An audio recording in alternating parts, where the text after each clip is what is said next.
AI, in the travel, here we go. Got that AI on the low, taking flights to and fro, booking trips in a snap with a simple chatbot flow. AI, revolutionizing how we roll. Gonna hop on a plane, feeling so. Welcome to the Deep Dive. Today we're looking at a stack of sources that, frankly, don't just predict the future of commerce. They describe its imminent and total overhaul. Yeah, this is a big one. We're diving deep into what's being called agentic commerce. And this is the really radical shift where AI agents stop being, simple chatbots or recommendation engines. Right. Yeah. And start acting as fully independent autonomous proxies for us. They'll be handling our shopping, negotiating prices, and executing transactions all on our behalf. It's the ultimate upgrade for AI, really. It moves from just being a tool to being a collaborator. And if you've watched e-commerce grow over the last, 2 decades, you know what disruption looks like. But this isn't an evolution. Yeah. It's a seismic event. It completely rethinks the whole experience. We're talking about a fast, frictionless, hyper-personalized flow that's driven entirely by your intent. The AI just takes over all the mental heavy lifting. And the financial scale of this, it's just immense. We're not talking about something that's theoretical or far off. The research we're looking at, projects that by 2030, the U.S. B2C retail market alone could see, up to $1 trillion in orchestrated revenue. $1 trillion. And that's just the U.S. business-to-consumer side. Wow. When you look at it globally, the projections are even more staggering. We could be hitting $3, maybe even $5 trillion in the next 6 years. And what makes it so potent is the speed, right? Unlike the web or mobile shifts, these AI agents don't need to build new roads. They ride the digital rails that are already there. That's the perfect way to put it. When e-commerce first launched back in the late 90s, maybe 100 million people were online globally? Right, something like that. Today, it's nearly 5.6 billion users. They're all connected. They're all ready for that next layer of convenience. So the adoption curve for this is going to be vertical. It has to be. So our mission today is to give you that shortcut, to really get you informed about this transition. We're going to unpack the blueprints, the protocols being built. We'll look at how businesses absolutely must adapt and what the critical risks are. I mean, everything from legal liability to data sovereignty, all the things that are drawing the battle lines for this new world. Okay, let's start with the core concept. What does this actually feel like for a person? Yeah. The sources paint this really vivid picture using the nightmare scenario of a cross-country move. Right, the old way. Yeah, in the old world, moving your family for a job is just, it's cognitive chaos. You're manually juggling dozens of websites, timelines, budgets. And in the agentic world, that script just gets flipped entirely. Your AI agent doesn't just, search Zillow for a house.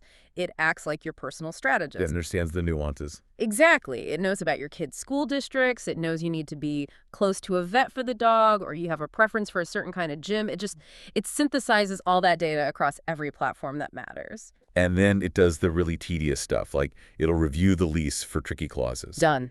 It'll calculate if it's cheaper to ship that old dresser or just sell it and buy a new one there, and then it'll execute on whatever the best financial decision is. So it's making millions of these tiny little decisions. Simultaneously. It's listing things on resale sites, handling the messages, and, most importantly, orchestrating all the logistics. It syncs the movers, the utility companies, the new doctor's appointments.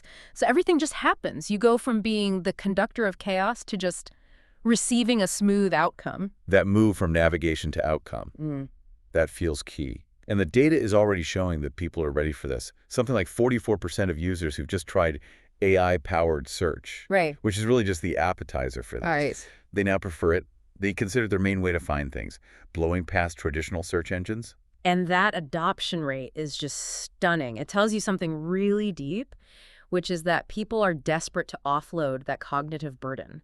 As soon as an agent proves it can get better, faster results, that trust, it just clicks into place instantly. The best experience is no experience at all. Exactly. You state the intent, the outcome appears. Okay, let's get into the weeds a bit. If agents are doing all this interacting, what are the rules of engagement? How do they actually talk to the marketplace? The sources are pretty clear that it's not just one system. It's really 3 fundamental interaction models. Remodels. Yeah. Okay. And the first one is the most straightforward. It's called agent to site.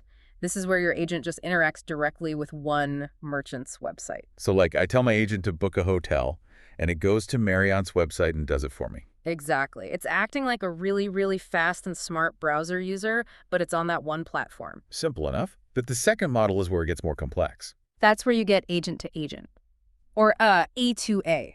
This is pure AI to AI communication. Your agent talks directly and autonomously with another agent. Give me an example of that. Okay, think of your shopping agent. You need a new coat, boots, and gloves. It communicates directly with a retailer's in-house commerce agent to negotiate a custom bundle discount across 3 different departments. So it's a negotiation that a human could never even find, let alone execute. In milliseconds. Which brings us to the third model, which adds a middleman. An intermediary. Yep, the broker to agent to site model. This is where an intermediary system coordinates everything. So your agent might contact a broker agent, like a future version of OpenTable, which then searches across all restaurants, finds the table, and automatically applies loyalty points it knows you have. What's so fascinating about this is what it means for the giants, like Amazon or Expedia. If my agent is handling everything, the whole habit of me deciding, oh, I need to go to Amazon now, that just starts to dissolve. It absolutely deverticalizes shopping. We're moving away from the idea of shopping being tied to a destination. The agent operates horizontally. The moment you say, I need a 2-week trip to Italy, the agent becomes your concierge. All those visits to different sites become invisible to you. Which is only possible because of some pretty staggering tech breakthroughs. The sources point out that the duration of tasks these LLMs can handle has been doubling every 7 months. Doubling since 2019. I mean, when you hear that something like Claude 4.5 can now handle a task that would take a skilled human more than 30 hours. 30 hours. We're not just talking about writing a long email. We're talking about that cross-country move, a multi-day operation where the agent has to maintain context, memory, and its goal over a long period. And then that memory requires a new kind of language and new structure. And there are 3 foundational protocols that are making this happen. Right. The first one is the Model Context Protocol, or MCP. The easiest way to think about this is as the universal language and sort of short-term memory for the whole agent ecosystem. The connective tissue. That's it. It's the standard that lets your travel agent, for example, gather hotel options and then pass that complex data over to your budgeting agent. And the budgeting agent instantly knows the history, the context, the goal. It doesn't have to start from scratch. So MCP is the memory. What about the actual communication? That's the agent-to-agent protocol, A2A. If MCP is the memory, A2A is the diplomatic channel. It's how 2 or more agents coordinate and negotiate directly without a human in the loop. Which brings us to the most critical piece. How do these bots actually pay for things? Yeah, money needs rules. And that leads to this groundbreaking standard from Google, the Agent Payments Protocol, or AP2. AP2, okay. It's payment agnostic, doesn't care if it's a credit card or crypto, but it's built for AI. It uses these things called cryptographically signed mandates. And what does that signed mandate do? It's the audit trail. It's the fraud prevention. It proves that the purchase is linked back to the original intent from the human, even if you weren't there to click the final buy button. And we're already seeing huge players move on this. Visa is piloting programs with OpenAI, Stripe, Microsoft. Right. And what about all the old websites? The ones that don't have these fancy new APIs? Ah, that's the clever workaround. The computer use agent system. It's basically a hack. It lets the AI literally control the mouse and keyboard on your screen to fill out forms and click buttons on legacy websites. So there's no escape? It ensures this can work everywhere, which just accelerates the whole process. Okay, so this is where the rubber meets the road for every executive listening. This shift, it demands what the sources call creative destruction. You can't just optimize for human clicks anymore. You have to optimize for agents. Absolutely. And the big question for any leader is, where do you innovate? I mean, build entirely new things, and where do you just renovate, upgrade what you already have? We'll start with innovation. What has to be built from scratch? 2 main areas, customer engagement and product discovery. It's not about keywords anymore. You have to embed deep semantic data into your products so the agent understands the meaning and the fit for the user. And then there's loyalty, where you need to build systems that can use that persistent context to make hyper-personalized offers. And the renovation side. Yeah. This is all back-end stuff. Pretty much. Your core commerce platforms, your in-store systems, and especially your fulfillment and returns. They all need to be overhauled to handle these machine-readable automated transactions with almost no human input. The huge threat here, the thing that must keep CMOs up at night, is the death of traditional advertising. Retail media networks are a massive revenue stream right now. And they are fundamentally threatened because the agent is designed to find the best outcome for the user, Right. not the best profit margin for the advertiser. The agent is loyal to you, so it will just bypass all those conventional ad channels to find the best value. It just commoditizes brand allegiance. So what replaces that ad revenue? The sources point to a few new models. Yeah, three main ones are emerging. First is multi-brand bundling and revenue sharing. This is where an agent puts together a complex package, say, a honeymoon with flights, hotels, dinners from a dozen different brands. Okay. And the fee for orchestrating that complexity is shared among all the providers and the AI platform. It's a success fee. What about the negotiation aspect? That's the second model, real-time negotiation fees.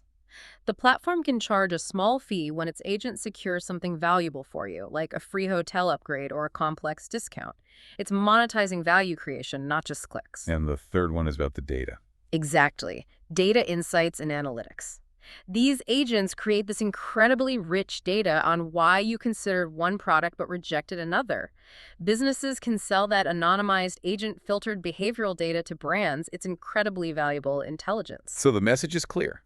Businesses have to ask themselves every single day, are we building experiences for people or are we building them for their agents? Because if you're not agent discoverable, you might just become invisible. And as we shift from humans to AI agents making all these decisions, trust. Trust becomes the absolute foundational infrastructure for everything, but it's so complex because your customer is now, an opaque algorithm. And we already know how deeply contextual trust is, especially around payments. Absolutely. I mean, you look at markets like Germany or Japan, where people still prefer invoices or buy now, pay later over credit cards. For those cultures, trusting an AI with autonomous spending it's a massive leap of faith. Adoption will follow comfort, and comfort is local. Which means we need new risk management frameworks. The sources call it trust, risk, and security management. And a key part of that is this idea of KYA. KYA, know your agent. It's essential. Businesses have to build new fraud detection systems to verify the agent's credentials and behavior, not just the human behind it. Is this a real agent or a malicious bot? So the agents themselves need to be built around trust. Around 5 dimensions of it, yeah. KYA, keeping humans in the loop, being transparent, securing the data, and governing responsibly. That focus on security, it brings us right to the big structural risks. When everything is this interconnected, the danger of systemic failure is profound. It's terrifying. The first one is just that, systemic risk. Think about it. One faulty prompt, one tiny error in one agent, it could trigger a catastrophic cascading failure across the entire network. So an agent accidentally orders way too much of something. And that error just propagates down the whole supply chain. You get automated, non-refundable over-orders of inventory, incorrect bookings across dozens of services globally, and there's no human there to hit the brakes. That is a liability nightmare, which is the second risk, right? Accountability. But accountability and legal gray zone, exactly. Yeah. When that failure happens, who is responsible? Is it the user who wrote the prompt, the platform that hosted the agent, the brand with the faulty API? There is no global consensus on this right now. It's a massive legal vacuum. And then finally, you have the geopolitical risks. Data sovereignty. These agents use global data models. They're passing information across borders constantly. So what happens if your agent processes data that's covered by GDPR in Europe, but it routes through a US-based server? You're out of compliance. Almost guaranteed. And with countries like India and France pushing for data localization, agents are walking this constant political and technical tightrope. So to wrap this all up, the core message seems to be, agentic commerce isn't a what if. Yeah. It's happening. We're looking at a $3 to $5 trillion reality. But unlocking it all hinges on, what, 3 things? I think so. First, building the infrastructure, the protocols, and APIs. Second, forcing businesses to completely redesign how they make money and get discovered. And third, managing that massive trust and accountability gap that this autonomy creates. Yeah, that seems to be the core of it. Absolutely. And here's a final thought for you to chew on. The sources really emphasize that adoption follows comfort, norms, and credibility. So if trust is so deeply contextual, what feels intuitive and safe in Seoul might feel intrusive and unthinkable in São Paulo. How quickly will companies need to learn to localize their agents, not just the language, but their behaviors, their ethics, their transparency? If they push a one-size-fits-all global model, they could fail spectacularly. Success might depend entirely on respecting deep regional cultures, not just on having the best tech.